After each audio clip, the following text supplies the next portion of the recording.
तो गाइस आज का वीडियो है व्यावसायिक अर्थशास्त्र का पेपर सॉल्यूशन। ठीक है, क्लास 12 का जो आपका आज 12 जून का पेपर था उसका पूरा सॉल्यूशन है, जो 25 नंबर आपके ऑब्जेक्टिव्स में वो चीज़ है। ठीक है, तो चलिए स्टार्ट करते हैं फर्स्ट क्वेश्चन से। स्टार्ट करने से पहले चैनल को सब्सक्राइब कर लीजिए प्लीज़। चलिए देखिए, पहला क्वेश्चन है।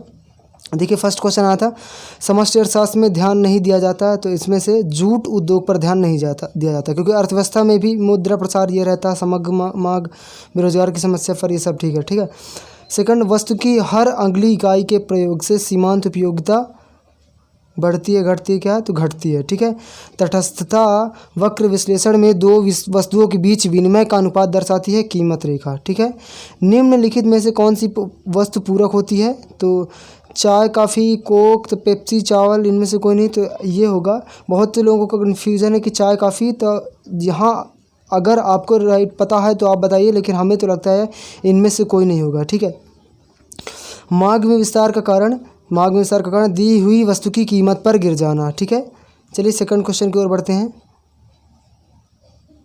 सी फर्स्ट क्वेश्चन है, देखिए रिक्त स्थानों की पूर्ति कीजिए, फिल इन द ब्लैंक्स। उत्पादन के साधन 5 होते हैं। औसत आगम को क्या कहा जाता है, सीमांत आय भी कहा जाता है। वस्तु की पूर्ति डैश डैश का एक भाग है, मांग का ही एक भाग है। पूर्ति का नियम आवश्यक वस्तुओं पर लागू नहीं होता है। ठीक है, किसी वस्तु की कीमत उस बिंदु पर निर्धारित होती है जहां वस्तु की मांग तथा वस्तु की पूर्ति दोनों ही संतुलित साम्य में हो। ठीक है, चलिए आगे बढ़ते हैं। सही जोड़ी, ये मैच द फॉलोइंग सा होता है, आ से बा को मैच करना है। जी, वस्तु की मांग का संबंध किससे होता है, तो वस्तु की मांग का संबंध मांग के नियम से होता है। वस्तु की पूर्ति का संबंध वस्तु की लागत से। भारतीय रिजर्व बैंक ने कब काम करना प्रारंभ किया, 1935 में। बैंक का नियमन होता है बैंकिंग अधिनियम 1949 और जननिरपेक्ष स्वीकार करना व्यापारिक बैंक। ठीक है, चलिए आगे बढ़ते हैं फोर्थ नंबर क्वेश्चन पर अपने। सी फर्स्ट क्वेश्चन है, जनसंख्या वृद्धि का प्रति व्यक्ति आय पर कोई प्रभाव नहीं पड़ता, तो असत्य हो गया कथन। कुल पूर्ति को शुद्ध राजकीय उत्पाद भी कहते हैं, असत्य हुआ। स्वतंत्र विनियोग का राष्ट्रीय आय से कोई संबंध नहीं रहता, असत्य है। किन्स का रोजगार सिद्धांत न्यून मांग का सिद्धांत भी कहलाता है, ये भी असत्य कथन असत्य है। पूर्ण रोजगार का आशय शून्य बेरोजगारी नहीं होता है, ये कथन सत्य है। ठीक है, चलिए आगे चलते हैं, एक शब्द में उत्तर दीजिए। इसके बाद हम कुछ 2 नंबर वाले क्वेश्चन भी देखेंगे। सी सरकारी बजट कौन प्रस्तुत करता है, तो वित्त मंत्री। एक देश की मुद्रा का दूसरे देश की मुद्रा से व्यक्त मूल्य कहा जाता है मूल्य विनिमय दर। ठीक है, थर्ड है, व्यापार संतुलन किसका अंग माना जाता है, तो भुगतान संतुलन का। मुद्रा संकुचन क्या है, वस्तुओं और सेवाओं का बढ़ जाना। ठीक है, वस्तुओं और सेवाओं का बढ़ जाना मुद्रा संकुचन। विनिमय नियंत्रण का क्या उद्देश्य है, विनिमय दरों को स्थिर करना। ठीक है, विनिमय नियंत्रण का उद्देश्य है विनिमय दरों को स्थिर करना।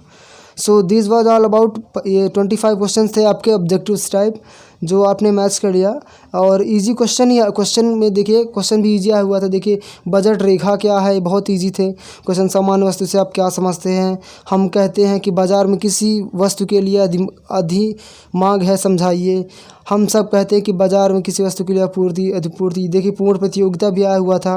राष्ट्रीय आय से क्या आशय है, सकल घरेलू उत्पाद, बजट की विशेषताएँ, ये सब थे। ठीक है, घाटे का बजट, उपभोक्ता बजट को समझाइए, घटता सीमांत उत्पादन। बहुत इजी क्वेश्चन पेपर था आपका, अगर थोड़ी मेहनत करते तो पेपर बन जाना ही था। ठीक है, so if you like the video please press the thumb icon and thank you for watching the video अच्छा लगा तो शेयर करिए। तब तक हम ऐसे ही सभी पेपर के सोल्यूशन डालते रहते हैं।